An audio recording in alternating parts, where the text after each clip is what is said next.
Hallo, Yollado hihi. Ich bin Contemporary Heidi, ist bei mir kommentiert worden und I'm not mad about it. Hoi, ich hoffe...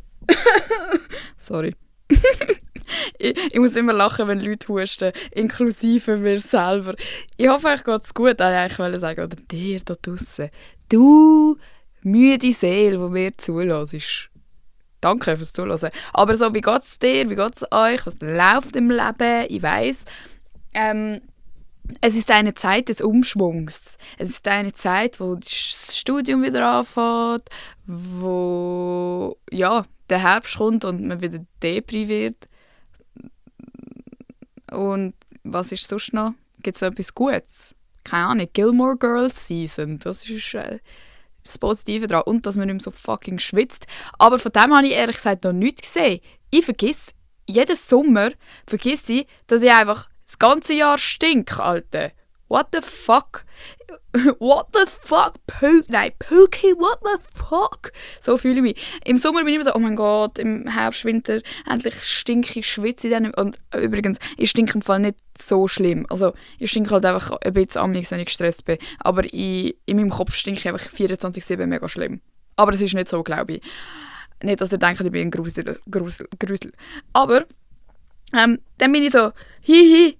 Und jetzt merke ich bin so gestresst immer und so vom einen Ort an den anderen und dann gehe ich mit der Tilda spazieren, dann schwitze ich dort, weil ich zu viel angelegt habe, dann gehe ich heim, dann muss ich noch schnell in den Stall, dann stinke ich nach Scheisse, Alter. So verläuft das. Es ist gar nicht schwitze ich weniger. Vor allem jetzt mit dem Studiumsanfang, nicht Leute, ich habe euch so viel zu erzählen. Also erstmal muss ich die schlechten News aus dem Weg räumen. Wir haben die Coco einschläfern. Oh, das ist so sad.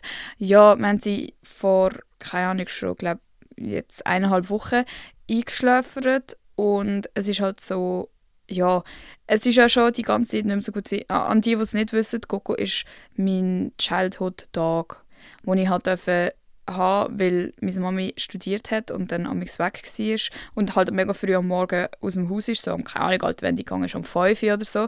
Und ja, man geht ja erst so um 8 Uhr in die Schule und dann hatte ich immer Angst gehabt in dieser Zeit, um so allein zu sein, weil es in Dänemark natürlich auch, dann haben wir in Dänemark gewohnt, habe ich das schon gesagt. Keine Ahnung, wenn ich in Dänemark gewohnt hat und dort ist es so saudunkel immer halt und dann hatte ich halt mega Angst gehabt, weil für mich war das so mitten in der Nacht gewesen. Und ja, das war dann meine Excuse gewesen, um die Coco zu bekommen, weil unsere Hündin vor dem ist eben gerade, haben wir auch einschläfern, die hat Krebs gehabt und dann haben wir eine Zeit lang keinen Hund gehabt und das hat mir nicht gepasst. Und dann durfte ich die Coco haben und da bin ich vielleicht 9 oder so und die Coco ist wirklich seit ich 9 bin so mein Emotional Support Dog gewesen. Ohne Scheiß, der Hund ist mein Leben. Also auch jetzt noch. Und darum war es mega sad gewesen. Und ich glaube, das kann man sich fast nicht vorstellen, wenn man selber nicht schon ein Haustier hatte, wo man so lange hatte und auch von so einem jungen Alter. Aber ich meine, das haben ja mega viel. Ich glaube, man kann schon gut zu dem relaten. Und wenn man nicht relaten kann, seid froh, Alter. Also die Leute übertreiben wirklich nicht, wenn sie so mega traurig sind wegen einem Tier. Ich meine, ich bin ja schon mega traurig wegen der Nasira, aber das ist schon nochmal, das sind halt zwei verschiedene Sachen. Die Nasira, also das war mein Ross, das einfach random gestorben ist. Also sie ist einfach umgekehrt und gestorben. Weird. Alter, das klingt auch einfach lustig, sorry, dass ich lache. Es war nicht lustig. Ja, die ist halt so aus dem Nichts gestorben, gell? Und bei der Coco war es halt so, dass wir seit, keine Ahnung, 3-4 Jahren so sind, lebt sie noch jetzt ein Jahr oder müssen wir sie jetzt schon einschläfern?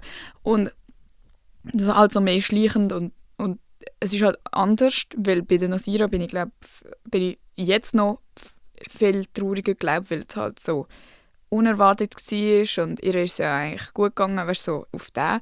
Und bei der Coco ist es so einfach traurig, dass sie jetzt hätte müssen gehen, aber man versteht, dass sie müssen gehen, weil ihr ist es halt einfach nicht mehr gut gegangen. So. Ich weiß gar nicht, ob ich jetzt noch mehr ausholen soll oder ob es euch nicht juckt. Keine Ahnung, vielleicht erzähle ich einfach noch mehr. Sie hat ja einen Herzfehler gehabt und das haben wir, keine Ahnung, vielleicht wo sie so, oh, ich weiß gar nicht, wie lange das ist, so vielleicht so, wo sie 6, 7 war, so, sie ist übrigens 12,5 geworden, haben sie uns das gesagt, weil sie das halt random, oder vielleicht sogar noch später, weil sie das random, wo sie unter Narkose war, mal gemerkt haben. Und dann sind sie halt so gewesen, ja, die dürfen auch auf keinen Fall noch unter Narkose gestellt werden, weil das überlebt die halt einfach nicht, weil ihr Herz so scheiße ist. Und ab dem Zeitpunkt haben wir halt so mega aufpassen, aber sie ist zweimal noch von einem Hund gebissen worden. Dort hat sie auch unter Narkose gestellt werden. Dann hat sie noch die Gebärmutter entfernt bekommen, weil die so geplatzt wäre, dann wäre sie dort schon gestorben, Alter. Das heisst, sie war irgendwie noch so 3-4 Mal oder so unter Narkose gewesen, obwohl sie uns gesagt haben, das geht nicht, das überlebt nicht. Und sie hat jedes Mal überlebt. Und Strong Queen, Alter, ist wieder am Thriven danach. Also es war halt alles schon crazy gewesen, was sonst so passiert ist. Und ich sage ja auch immer, Miss Roman Empire ist, dass der Hund überhaupt noch gelebt hat. So. Und ihr ist es auch wirklich gut gegangen, noch ein Zeitchen, und dann halt einfach nicht mehr. So. Und ich habe gedacht, ja, also mein Ziel wäre es eigentlich wie gewesen, dass ich sie bis im Winter mal sein lasse, dass ich nicht so viel mit ihr mache im Sommer auch. Also, wir sind wirklich nur, also mit ihr bin ich separat gelaufen. Ich habe ja noch Tilda, unseren Golden Retriever.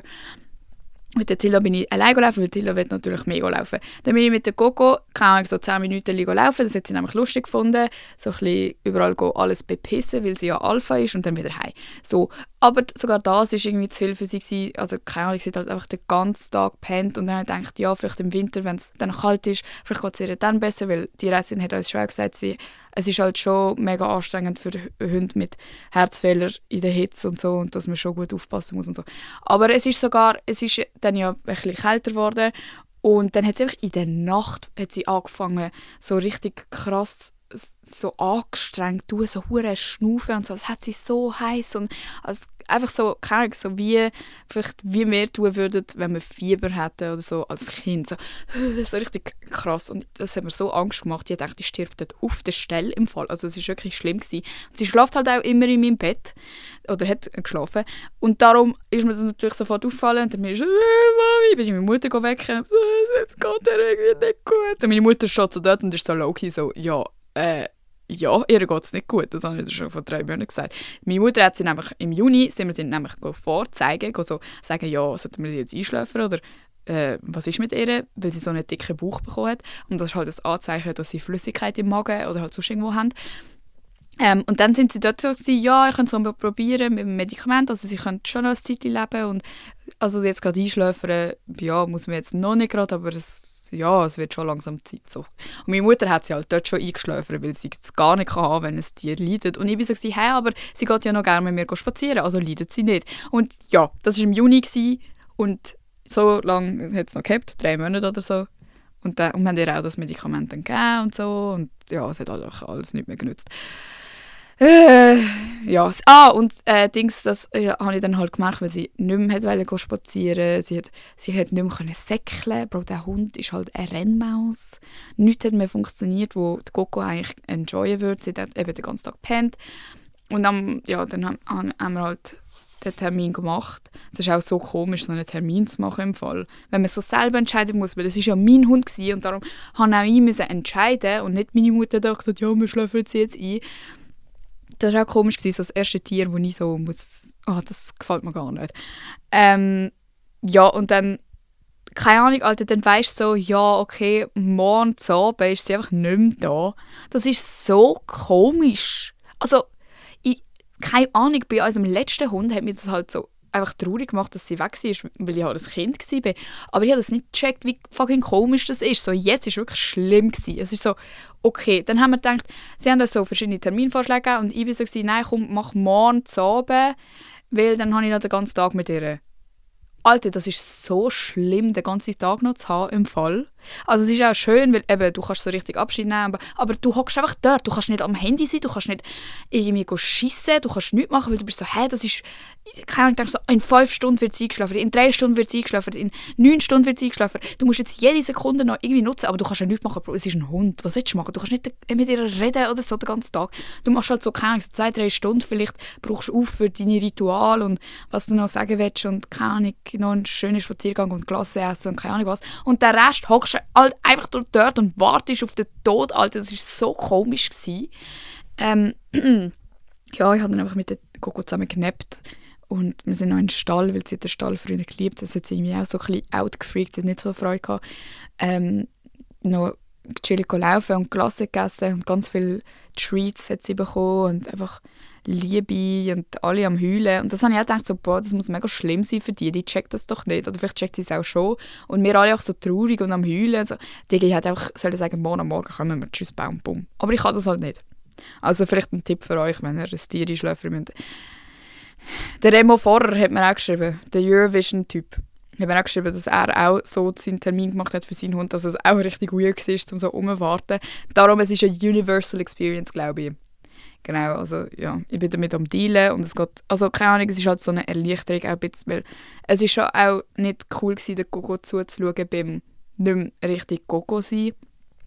Und darum, ja, ihr geht es jetzt safe besser und ich habe sie auch kremieren lassen. Das heisst, es kommt jetzt dann irgendwann eine Urne, ein pinkes Herz natürlich und ja, dann haben wir sie bei uns und ich glaube, das ist gut so. Mega sad. Aber ja, geniessen eure Zeit mit euren Pets. Auf jeden Fall ist sonst noch viel passiert. Ich habe euch doch mal erzählt, dass ich von einem mega krassen Dreh komme und aber nichts sagen darf und bla bla. Es ist jetzt draussen. Es war ein Dreh mit dem Roger Federer und dem Mads Mikkelsen, also der bei Joker und... Nein, wo spielt er mit? Ja, ich weiss es halt eben nicht. Ich weiss es nicht. Ich schaue keinen Film. Aber Indiana Jones und so ist er auch dabei gewesen, das weiss ich. Ich habe das etwa schon 20 Mal gegoogelt jetzt, weil alle Leute immer darüber reden oder mich fragen oder so und ich weiss es halt einfach nicht. Stopp. Ja, der Mads Mikkelsen ist dänisch und ich bin ja Dänin und darum ist es ein Match gewesen, ein Fuck, weil ja, der Roger ist ja Schweizer, einfach best of both worlds und ja, es war eine Schweiz Tourismuskampagne gewesen. Ihr könnt mega gerne das Video auf YouTube schauen. Bei Schweiz Tourismus, es hat einmal so ein Werbevideo, da bin ich nicht drin. Und dann jetzt Behind the Scenes, das tue ich moderieren und gehe so alle ein bisschen Zeug fragen und so. Hihihi. Genau, das ist schon mega, das ist jetzt crazy gewesen irgendwie. Also, ich habe das ja, keine Ahnung, wann war das gewesen? Ich habe jetzt sicher schon 2 Monate mindestens meine Fresse gehabt. Und bin einfach so, lalalala, ihr wisst alle nicht, dass ich Selfies mit dem Roger auf meinem Handy habe. Lalalala. Und dann ist es dann noch ein riesiger Prozess von, wird das überhaupt alles approved? Weil, ihr könnt euch sicher vorstellen, so grosse Leute mit so einem Image, mit keine Ahnung, die schauen ja auf alles, Alter. Und dass dort mal etwas approved wird, ist nicht einfach nur mal so la. Also, dass überhaupt approved werden muss, dass du zum Beispiel ein Selfie posten darfst, das ist ja crazy eigentlich. Also, das juckt doch niemand. Aber du musst wirklich, wenn du im Zusammenhang mit so Menschen schaffst, dann musst du alles einschicken. Du musst deine Captions schicken, was du dazu schreiben willst. Du musst die Reihenfolge schicken, in welcher du etwas posten würdest. Wenn, wie, wo, was. Die schauen wahrscheinlich auch ganz genau, was sie sonst so gepostet hat. Darum bin ich eigentlich auch noch recht erstaunt, dass ich überhaupt etwas posten mit denen, weil ich meine, ich bin jetzt nicht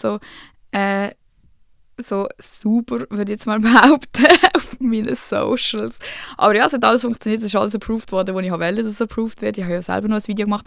Dann das ist mega crazy, dann machst du so mehrere verschiedene Versionen, einmal mit dem Mads Mikkelsen, einmal ohne den Mads Mikkelsen, einmal mit dem Roger, einmal ohne ihn, einmal mit beiden und einmal ohne irgendjemand, falls gar nicht approved wird. Also du machst wirklich alles 100 Mal, damit du halt einfach alles ready hast für den Fall und es ist, also ja, es ist richtig crazy und cool gewesen, mal das so zu erleben. Und mega viele haben so gefragt, ja, wie hast du das können mit denen so natürlich reden? Weil, also ja, könnt schauen. Ihr könnt entscheiden, ob ich natürlich mit ihnen geredet habe. Ich finde, ich bin ein bisschen awkward und ich schäme mich ein bisschen zum Schauen selber.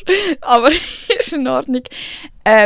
Es ist im Fall also ich war mega nervös vor dem, weil es ist auch so eine Nacht- und Nebelaktion war. Also, keine Ahnung, ich glaube, wir haben so vielleicht 3 Tage vorher oder ich weiß nicht genau wie lange gewusst überhaupt, dass ich das machen werde. Und darum hatte ich auch nicht so viel Zeit gehabt, zum nervös zu sein, zum Glück. Ich glaube, sonst wäre ich crazy gegangen, wenn ich so 2 Monate erst mal darauf warten musste, dass der Tag kommt, wo ich die 2 muss so interviewen muss. Aber ja, ich habe so 3 Tage gehabt, oder 2 Tage oder keine Ahnung. Und dann bin ich dort schon nervös gewesen und habe gedacht, Scheiße, und was ist, wenn die mich voll schlimm finden oder wenn ich etwas Falsches sage? Weil Leute, ich sage ja immer etwas falsch. Ich sage immer zu viel. Ich sage immer das Falsche. Ich offende die Leute immer oder sage etwas Dummes, wo niemand lacht, Alter. So, das bin ja ich. Das ist ja Emma in a nutshell, Alter. Aber ich bin mir das halt mittlerweile auch gewöhnt. Also ich glaube, es ist so ein bisschen das Ding von, ja, ich schäme mich jeden Tag. Und ich sage, ich mache jeden Tag etwas falsch. Und Alter, Bro, genau beim Studium habe ich einfach einen so straight ins Gesicht gefragt, so, hä, bist du eigentlich schwul? Das macht man doch nicht. Das macht man doch nicht. Aber ich wollte halt genuinely wissen, ob er auf Männer steht. Es hat ein bisschen in den Kontext gepasst, glaube ich. Aber so... Das kommt halt einfach scheiße über. Stell euch vor, hat der Roger Federer gefragt, hey, bist du eigentlich schwul? Stell euch das vor. Das wäre im Fall nicht so... Also es wäre unwahrscheinlicher, dass... Weiß auch nicht was. Weiß auch nicht, aber es wäre wirklich... Die Wahrscheinlichkeit wäre noch rum gewesen. Habe ich aber nicht gemacht. Auf jeden Fall habe ich mir die ganze Zeit den Kopf zerbrochen und dachte, scheiße, aber... Und dann aber immer wieder so ein bisschen, ja, aber sie haben mich ja für das wollen. So, oder so, was ist, wenn ich zu viel bin? Was ist, wenn ich, keine Ahnung, wenn ich cringe bin? So. Dann habe ich gesagt, ja, okay, aber sie haben mich ja gebucht. Sie geben mehr Geld, um das zu machen, weil sie denken, dass ich in das Ding passe, das sie gerne hätten. Und dann mache ich das auch einfach. Ich meine, sie wollen ja auch nicht, dass ich dort hingehe und irgendwie so tue, als wäre ich, keine Ahnung, der Steve Jobs. Und so voll ernst und voll hi. Das wollen sie ja nicht. Sie wollen mich. Und darum habe ich mir einfach Mühe gegeben, das so ein bisschen zu denken. Aber es ist natürlich schon auch... Also, wir hatten natürlich auch das Konzept gehabt und ich habe jetzt nicht einfach frei das gemacht, was ich wollte, sondern wir hatten so ein bisschen eine Richtung gehabt und die Fragen habe ich natürlich auch nicht mir selber überlegt und so. Also zum Glück, weil sonst wäre ich echt verloren gewesen. Ja, aber ja, es war geil gewesen, ganz schauen. Die Experience war richtig crazy gewesen und ja, auch was jetzt so, was für Leute schreiben und wow, plötzlich ist jeder mein Bestie. Alter, chillt mal. Wegen normal mit denen reden. Sie sind einfach mega lieb. Also das ist crazy. Auch die Managers und das ganze Team, das die dabei haben. Und die sind halt so ultra professionell. Logischerweise. Also ich glaube, das checkt ja jeder, dass die hure viel Erfahrung haben und einfach zack, wissen wie, wo, was. Aber ich meine, keine Ahnung, wenn man das nicht erlebt hat und noch nie gesehen hat, kann man sich das irgendwie nicht so vorstellen. Aber die sind wirklich crazy. Und es macht auch Sinn, dass sie so erfolgreich sind, die Leute, weil Alter, das geht im Fall wirklich ratzfatz, dann sind sie ready, dann egal, auch wenn sie etwas falsch sagen, dann machen sie es einfach 40 Mal nochmal und auch am 40. Mal tönt es gut und nicht irgendwie die Energie lässt ab oder so. Das Wetter war richtig scheisse mal kurz, und man hat immer wieder das ganze Set müssen auf- und abbauen, weil es einfach sonst, also weil es zu gefährlich gewesen wäre und wir sind ja in den Bergen gewesen und es hat angefangen oder es war so ein Gewitter und alles, haben alle immer wieder ins Auto müssen hocken, alles abbauen. Dann, wenn es so 10 Minuten nicht so gestürmt hat, haben sie es wieder aufbauen müssen. Alles Kamera, weißt du, das ist ja crazy, so ein Kran, alles riesen Aufwand, Alter. Dann hat es aber wieder nicht gelangt, um die ganze Szene zu filmen, die sie wollen filmen. Haben sie alles wieder müssen abbauen und so ist das etwa 3-4 Mal gegangen. Und wer draussen rumgelaufen ist und nicht im Auto gehockt ist, und Leute motiviert hat, komm, wir schaffen das, komm, wir machen weiter, nein, bleib so lange, bis wir es geschafft haben und so, ist der fucking Roger Federer gewesen. Nicht er hockt ins Auto rein und ist so, ach, scheiße, das Wetter ist scheiße, sondern er geht zu uns allen und sagt, komm, Guys, wir schaffen das. Weißt du, das ist so crazy, was die Leute für eine Disziplin haben und für so eine Arbeitsmoral oder keine Ahnung was. Darum, ja, einfach richtig cool gewesen und eben mega nett alle und ich meine, die machen auch Fehler und die machen auch das Zeug amigs nochmal und lachen drüber oder denken amigs, oh, das habe ich jetzt richtig schlecht gemacht oder so und dann machen sie halt einfach weiter. Ich glaube, das ist der Unterschied zwischen diesen Menschen und ganz vielen anderen Menschen und das ist halt schon mega cool gewesen. Genau, also ganz schauen. Und sonst, Alter, Studiumsanfang. Ich muss aufhören, Alte sagen. Studiumsanfang. Ich sage euch ja immer noch nicht, was ich studiere, aber irgendwann kommt es dann schon raus, glaube ich. Es ist ein bisschen schwierig, also ich meine, ja, wenn ihr jetzt irgendeine Assumption habt, dann denkt es euch oder schreibt es mir oder so, aber fragt mich bitte nicht direkt, weil dann kann ich nicht lügen und ich mag eigentlich nicht darüber reden. Aber mein Studium hat eine Präsenzpflicht, das sagt ja schon mal viel aus. He? Und das stresst mich richtig, Digga. Also eben, wir haben jetzt Einführungswoche gehabt und dann keine Ahnung, Alter, bist einfach den ganzen Tag dort, machst unnötigen Scheiß, wo du dir denkst, weißt du, sie dann machen so, weißt du, ist ja gut und recht, weil sie müssen uns das wahrscheinlich gezeigt haben, damit sie behaupten können, ja, wir haben es auch gezeigt, wieso sind wir zu dumm, um die Informationen zu finden.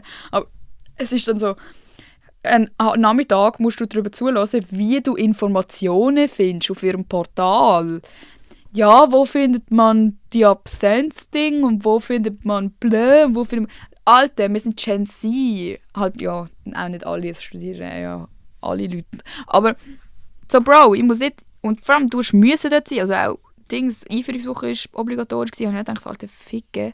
Und einfach alles ist obligatorisch und alles ist Anwesenheitspflicht. Und wenn soll ich meine coolen Sachen machen? Stell euch vor, ich werde nochmal angefragt, hey, willst du mit dem Roger Federer filmen? Ah nein, sorry, ich muss studieren. Ich darf eben nicht mehr als 20% fehlen, es tut mir mega leid.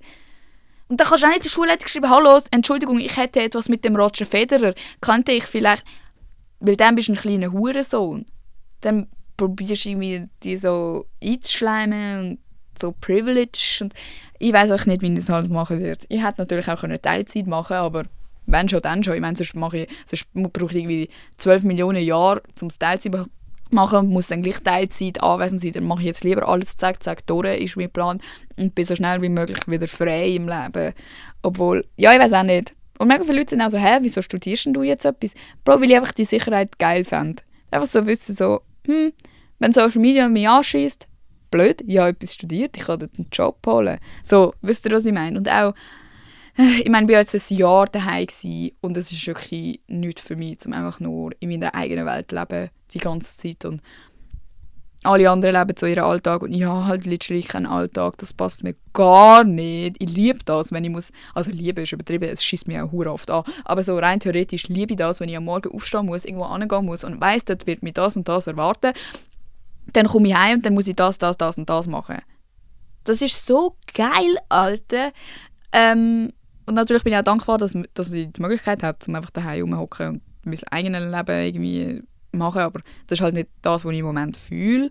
Und ja, also so transparenzmäßig, ich verdiene natürlich genug Geld, um einfach das durchziehen. Aber es geht auch gar nicht ums Geld. Also es gibt ja auch Leute, die dann so sind, aha, in dem Fall läuft es bei ihr gar nicht so gut, wenn sie jetzt noch etwas anderes macht. Alter, es ist so dumm von mir, dass ich das mache, weil so rein Geld verdienen technisch ist es mega dumm, weil natürlich, wenn ich mehr Zeit habe für Social Media, kann ich auch mehr Aufträge machen, kann ich auch krasses Zeug machen, kann ich mehr Geld verlangen, weil ich, keine Ahnung, eine Woche irgendwo etwas machen muss. Jetzt kann ich froh sein, wenn ich so einmal im Monat Zeit habe, um an irgendein Event zu gehen oder so, checkt ihr. Aber es geht mir nicht ums Geld, es geht mir um mich selber und es geht mir um irgendwie auch meine Laufbahn. So, wenn ich das nicht jetzt mache, dann muss ich irgendwie, keine Ahnung, mit 28 muss ich dann mal ein Studium anfangen, so, wenn es wirklich nicht mehr läuft. Vielleicht läuft es auch für immer, aber wer weiß. Ich werde auch nicht abhängig sein von Social Media, ehrlich gesagt, weil ich habe auch Zeiten, wo es mich abfuckt. Ich habe Zeiten, wo ich denke, oh mein Gott, ich wünschte, ich könnte einfach jetzt TikTok löschen. Kann ich aber nicht, weil es mein Job ist. So alle anderen Leute, die sagen, ich habe jetzt TikTok gelöscht, ich schaue jetzt keine TikToks mehr, bin ich so, oh mein Gott, Queen, bring's mir bei. Ah nein, stimmt, ich kann es ja nicht löschen. So kleine Sachen, wo ich einfach so bin, ich habe das Gefühl, irgendwann werde ich ja auch erwachsen und irgendwann habe ich auch keine Lust mehr. Traurigerweise. Obwohl, Bibis Beauty Palace ist auch noch da. Sorry, das heisst ja jetzt Bianca. Die ist auch noch da. Aber die war auch ein Zeitchen weg gewesen. Was hat sie echt in dieser Zeit gemacht? Gut, die ist reich. Egal, Leute. Auf jeden Fall, ihr merkt, ich habe viel on my mind. Und so, ja, allgemein so das Studiumsanfang ist jetzt eigentlich im Fall... Also, abgesehen davon, dass es mega unnötig war, und das ist ja alles immer an so Info-Scheiße, hat es echt nette Leute. Also, ich hatte ja mega Angst gehabt, dass die dann alle so sind, so, das ist doch die Emma und so. Und ich glaube, die Leute, also ich meine, obviously wissen es viel von denen, aber die sprechen mich irgendwie gar nicht darauf an, Alter. Und die tun auch gar nicht, also eigentlich merkst du es ja. Und ich merke es ja immer, wenn jemand einfach nur so schaut oder so. Aber ich glaube, die juckt es halt einfach wirklich nicht. Und das finde ich mega cool. Also die Leute in diesem Studiengang wirken alle mega gechillt und es gibt auch so ein paar Streber, besserwisserische, aber die fühle ich irgendwie auch. Die sind auch ein Vibe. Bin ich so, okay, Slay. So die so Skechers anhaben und so, keine Ahnung, oder mit den Wanderschuhen so in die Schule kommen. Ich fühle das hure. Also ich meine das im Fall jetzt legit, nicht böse. Ich finde das voll der Vibe. Die sind so Main Characters, dann strecken sie auf die ganze Zeit, obwohl man sich eigentlich gar nicht melden muss und haben noch einen Senf dazu zu geben. Früher hat mich das richtig aufgeregt und hatte die richtig beleidigt in meinem Kopf. Aber jetzt bin ich einfach so, ja, Slay. Slay, du bist einfach Rory Gilmore in weniger Aesthetic. Kein Thema. Und mit weniger Riz. Einfach so Streber-Riz. Ich finde das... Sorry, ich will niemand offenden, falls ihr so Leute sind. Sorry, ich kratze gerade etwas von meinem Nagel ab. Ich habe so Teer am Boden irgendwie in meinem Zimmer. Fragt mich nicht, wie. Es ist einfach an einem Paket, das ich bestellt habe, einfach so Teer oder so dran gehabt. Und das habe ich dann an meinen Boden gestellt und jetzt habe ich Teer am Boden, jetzt probiere ich das so abkratzen und jetzt habe ich es an meinen Händen. Wie kriegt man den weg?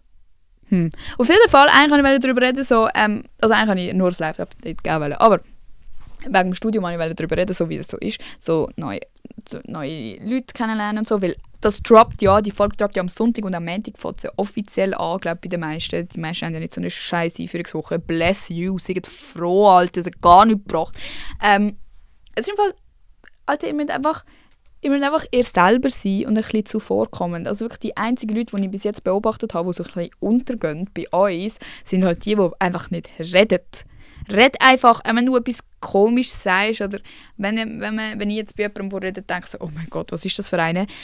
Dann denken andere Leute trotzdem, oh mein Gott, der ist schon lustig, mit dem will ich chillen. So, du wirst immer Leuten gefallen und Leuten nicht gefallen, aber wenn du die äußerst, dann kann man die wie erst ergreifen und wer du bist checken oder die überhaupt erstmal wahrnehmen. Du wirst nicht wahrgenommen, wenn du einfach dort hockst und die Fresse hebst oder die ganze Zeit einfach am Handy hockst, damit du ja niemand anschauen musst. So, es ist unangenehm. Es ist mega awkward, aber alle denken ja das. Zum Beispiel am Mittag, wenn du nicht, keine Ahnung, 6 neue Leute irgendwie zum Mittag isst, weil ihr einfach gesagt habt, ihr essen zusammen, aber eigentlich wisst ihr gar nicht übereinander und keine Ahnung was.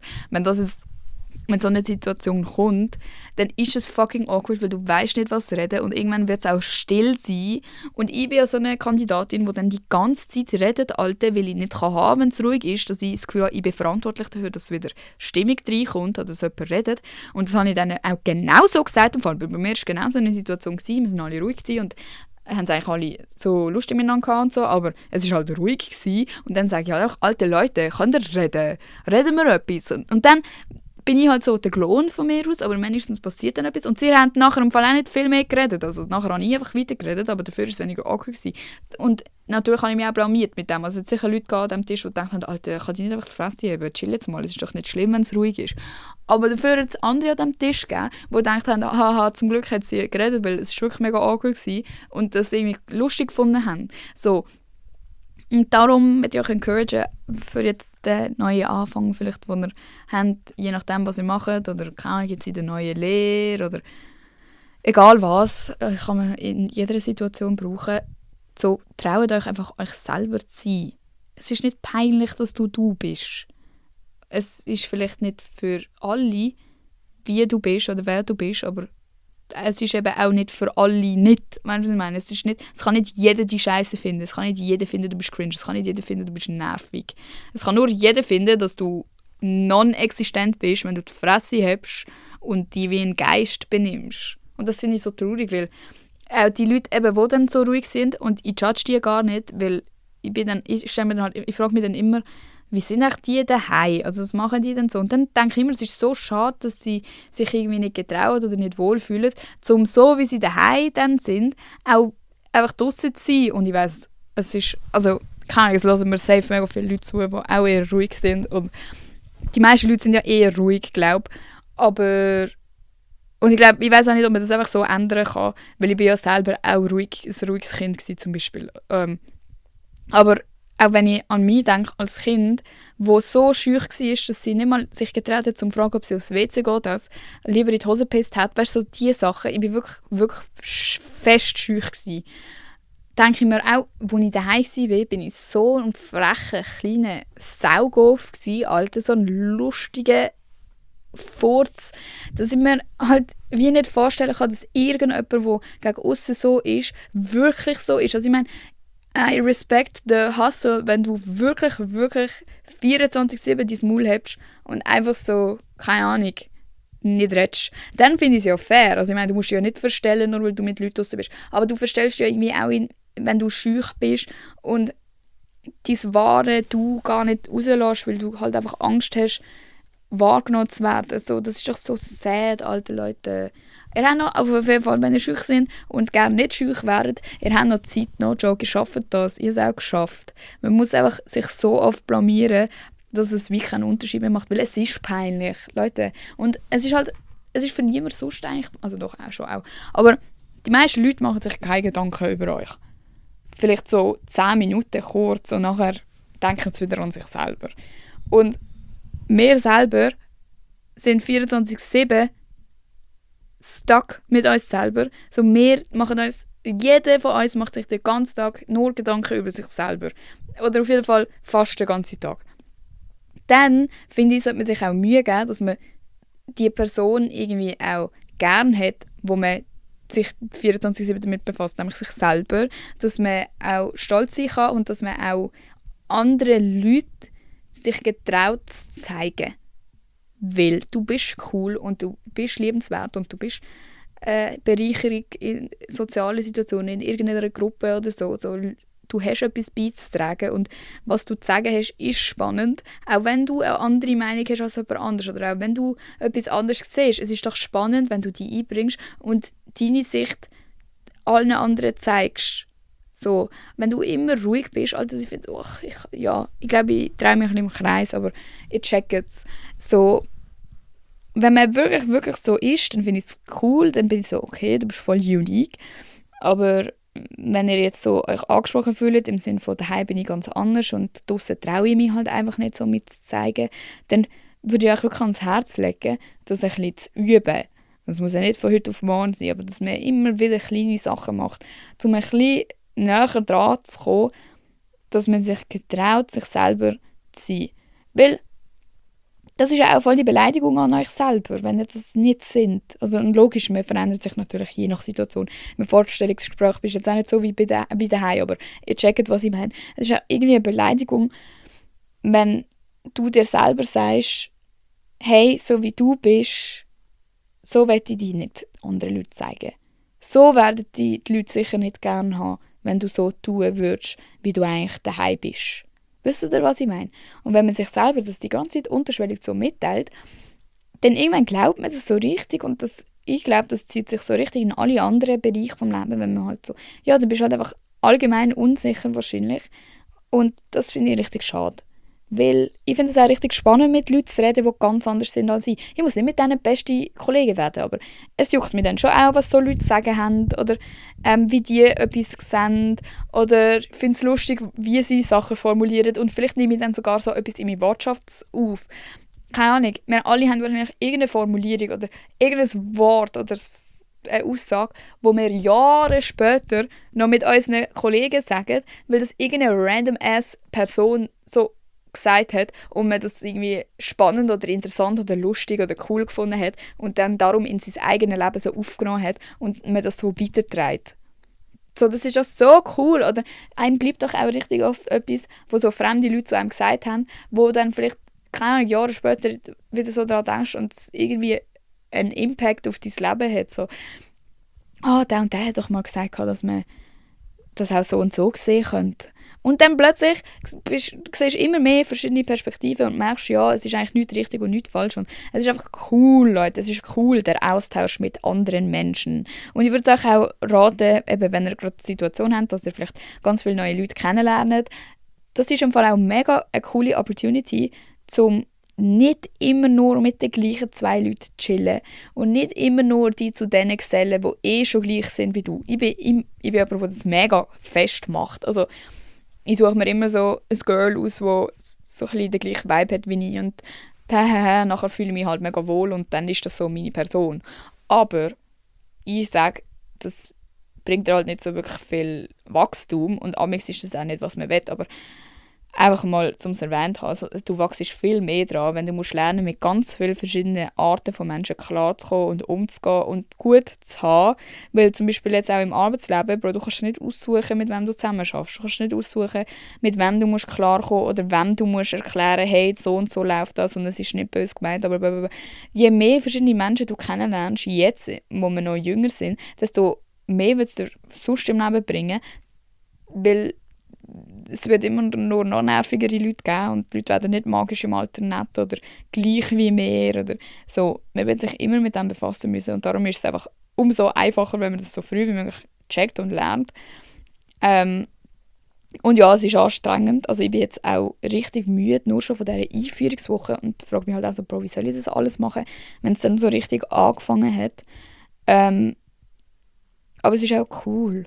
Und eben, das sind safe jetzt die Zeiten, wo man dann später zurückdenkt und denkt, wow, dort habe ich so viel erlebt und so viel gelernt und das war meine Prime gewesen, so low-key, oder? So, ja. Aber einfach zum so Fazit ziehen. Es ist mega anstrengend für mich und ich weiß auch gar nicht, eben, wie ich alles unter einen Hut bekommen soll mit all diesen verschiedenen Sachen. Ich meine, oh, sorry, jetzt habe ich gekorpst. Mit der Tilda nur schon, dann mit der Madonna, das ist schon mein Ross. Dann Kollegen, Freunde, Schule, Social Media, es ist halt mega viel und ich muss mich wie noch irgendwie sammeln. Und darum weiss ich auch gar nicht, ich habe überlegt, ob ich soll alle 2 Wochen jetzt, also reduzieren, dass nur alle 2 Wochen eine Podcast-Folge kommt. Und dann bin ich aber so, ja, ich will das jetzt nicht zu früh so announcen, weil vielleicht geht es ja dann gleich. Aber einfach, dass ihr es mal gehört habt, das ist so ein bisschen etwas, was ich mir überlege, weil ich einfach, ja, ich will halt Sachen nicht so halbpatzig machen, ich will nicht nur etwas erzählen, damit ich etwas erzählt habe. Und ich schaue jetzt auch mal die nächsten Wochen, wie es so läuft und gebe euch dann Bescheid. Schaut gerne auf TikTok, Insta und so weiter vorbei, dort kommt wenigstens immer noch etwas. Podcast ist halt schon sehr viel Aufwand. Ja, und sonst freue ich mich auf euch. Oh mein Gott, in einer Woche, genau in einer Woche, wenn ich das aufnehme, ist die Live-Podcast-Show im Archhöfe. Wuppa, wuppa, wuppa. Ich weiß immer noch nicht, über was ich reden soll. Sagt mir, über was ich reden soll. Ja. Bitte. Sagt es mir. Schreibt mir auf Insta. Hey, es wäre eine folgende Idee für deine Podcast-Live-Show. Bitte mal reden über das. Das wäre mega cool. So eine Nachricht hätte ich gerne. Danke. Und jetzt wünsche ich euch den allerbesten Studiumsstart oder den allerbesten Montagstart, wenn ihr das, oder keine Ahnung, wenn auch immer ihr das hört, wünsche ich euch einen guten Start in was auch immer. Und bitte redet nicht über, was ich studiere. Gute Nacht. Bis irgendwann.